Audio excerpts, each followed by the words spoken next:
기브온 거민들은 하나님께서 행하시는 일을 듣고 두려워했습니다. 그들은 그 두려움에서부터 살 길을 찾습니다. 그들이 선택한 것은 거짓을 말하는 거였어요. 우리는 이 기브온 거민을 이야기할 때 그들의 거짓을 가장 먼저 떠올립니다. 그들이 속였지. 맞습니다. 그들은 지금 속이려고 왔습니다. 그들은 이스라엘을 속이려고 했죠. 자기들이 기브온 거민이 아니라 먼 곳에서부터 왔다고 말합니다. 행색도 그렇게 차렸고요. 9절 10절을 보면 하나님께서 하신 일들을 이 사람들이 언급하는데요. 40년이나 넘게 지난 출애굽의 사건은 말합니다. 그런데 가장 최근에 있었던 여리고와 아이 성을 이스라엘이 무너뜨린 사건은 말하지 않아요. 이걸 말하면 멀리서부터 왔다는 얘기가 깨지거든요. 이거는 가장 최근에 있었던 일이고 여리고 성과 아이 성을 무찌른 건 아주 최근에 있었던 일이라면 거기까지 들리고 거기서부터 사람들이 오고 이러는데 시간이 충분하지 않잖아요. 그러니까 이들은 그만큼 철저하게 이스라엘을 속이려고 했습니다. 그러면 이들은 왜 그렇게 이스라엘을 속이려고 했습니까? 이스라엘의 무언가를 탐을 냈습니까? 아니면 이스라엘을 속여서 이스라엘을 곤경에 빠뜨리려고 했습니까? 아니에요. 이들이 원한 것은 단 한 가지입니다. 뭐죠? 살기를 원한 겁니다.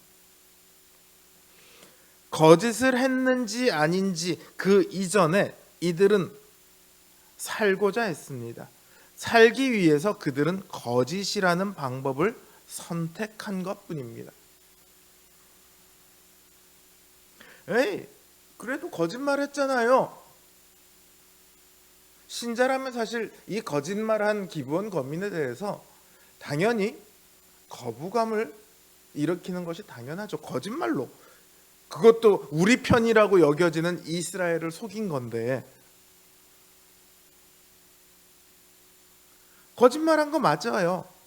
그런데 만약에 여기서요, 이 기브온 거민들의 거짓말이 문제가 된다면 기생 라합은 우리는 어떻게 봐야 할까요? 라합은 정탐꾼을 살리기 위해 거짓을 행했습니다.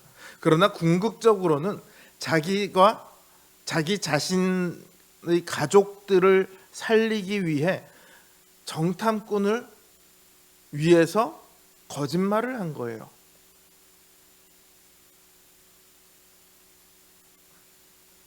지금 이 기브온 거민 역시 자신과 자신의 가족들을 살리기 위해 거짓말을 합니다. 단지 그 거짓말을 한 대상이 여리고 왕이냐 아니면 이스라엘 민족의 지도자인 여호수아냐 이 차이가 있을 뿐이고요. 둘 다 거짓을 말했다는 것은 동일합니다.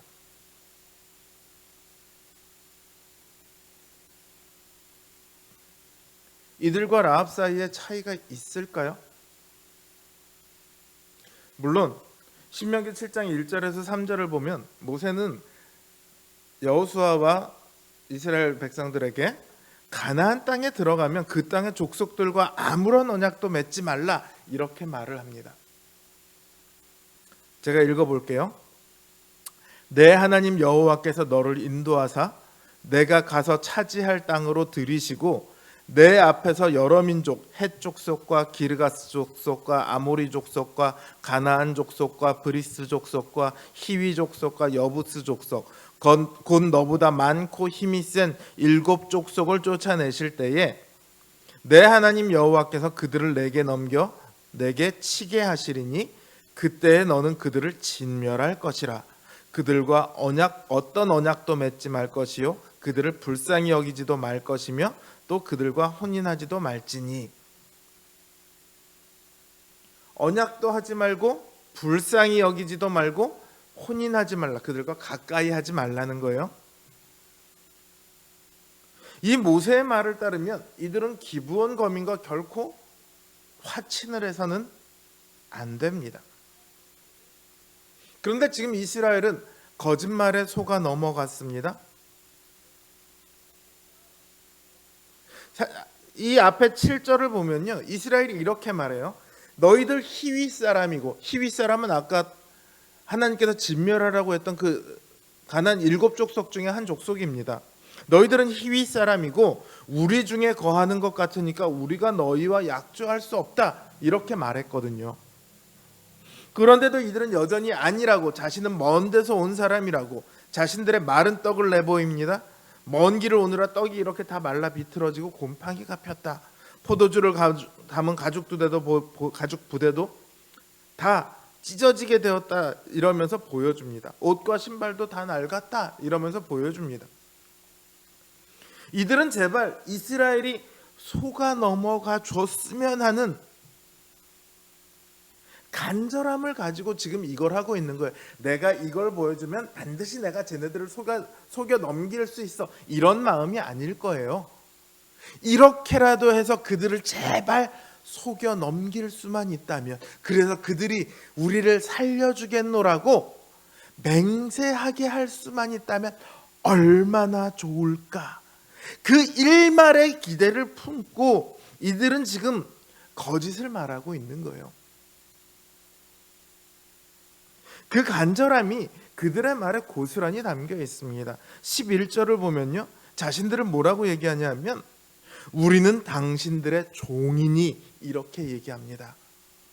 아까 신명기 7장에서 모세가 얘기할 때 가나안의 7족속을 뭐라고 표현하냐면 너보다 힘이 많고 센 7족속.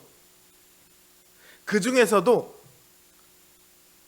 기브온에서 온 이 히위 족속들은, 이 기브온 거민들은 그 7족속 중에서도 힘이 센 편에 속하는 족속이에요. 그런 그들이 우리는 당신들의 종입니다, 이렇게 말합니다. 그렇게라도 살아남아야겠다는 거예요. 우리가 흔히 그런 얘기하죠. 내가 돈이 없지 가오가 없냐, 뭐 요즘 이런 말들을 요즘 많이 쓰는데, 돈은 없어도 자존심은 버리지 말자, 뭐 이제 이런 뜻이죠. 그런데 진짜로 돈이 없으면요, 자존심 못 내세웁니다. 당장 돈이 없어 가족이 죽어가고 있다고 해보자고요. 누가 거기서 자존심 부리고 있겠습니까? 당장 수술을 받아야 되는데, 내 사랑하는 가족이 수술을 받아야 되는데 수술비가 없어요.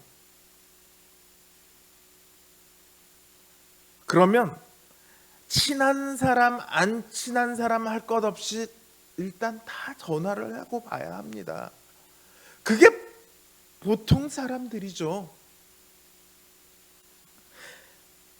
그 사람들 자존심 없겠습니까? 자존심 있죠. 친하지도 않은 사람한테 내가 어떻게 전화를 할 수 있겠어? 평상시라면 그렇게 얘기하겠지만 간절해지면, 당장 급해지면 그런 자존심이 사라지죠. 누가 거기서 자존심 버리고 있겠습니까? 이들도 지금 자존심을 다 버렸습니다. 어떻게든지 살 수만 있다면, 우리가 이렇게 해서 그들이 혹여라도 속아 넘어가 주기만 한다면, 그래서 우리가 살 수만 있다면, 이게 지금 그들이 가지고 있는 마음입니다.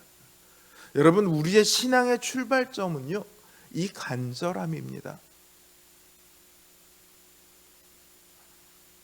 그리고 신앙의 과정에서도요, 우리는 이 간절함을 버리면 안 됩니다. 우리 구주 예수 그리스도께서 우리를 지키시고 보호하시기로 하신 그 약속을 믿는 것은 당연합니다. 그래서 우리는 세상에 대해서는 전혀 간절할 필요가 없습니다. 세상에 대해서는 오히려 그래 내가 돈이 없지 가오가 없냐 이 얘기 해도 됩니다. 그러나 주님께만은 그렇게 하면 안 됩니다.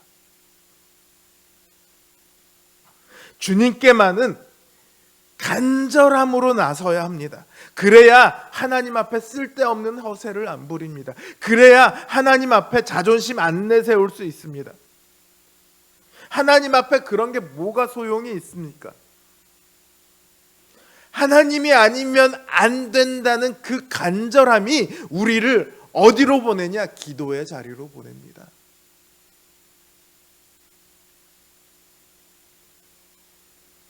하나님께서는 우리에게 약속을 하셨으니까 당연히 좋은 것들 주십니다. 우리가 먹고 살 것 당연히 주십니다. 그러나 그래서 우리가 하나님 주시는 것을 당연히 받아들여도 된다고요? 그건 아닙니다. 하나님께만은 우리는 매일 매 순간을 간절함으로 나아가야 합니다. 왜냐하면 우리 자신의 능력이 없기 때문입니다. 우리 자신에게 하나님 앞에 내세울 것이 하나도 없습니다. 내가 할 수 없습니다. 하나님이 아니시면 안 됩니다.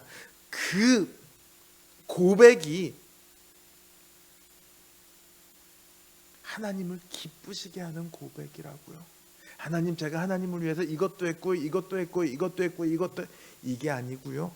하나님을 기쁘시게 하는 고백은요, 오직 하나님만이 나의 구원이십니다. 오직 주님만이 나의 유일한 소망이시며 나의 능력이십니다.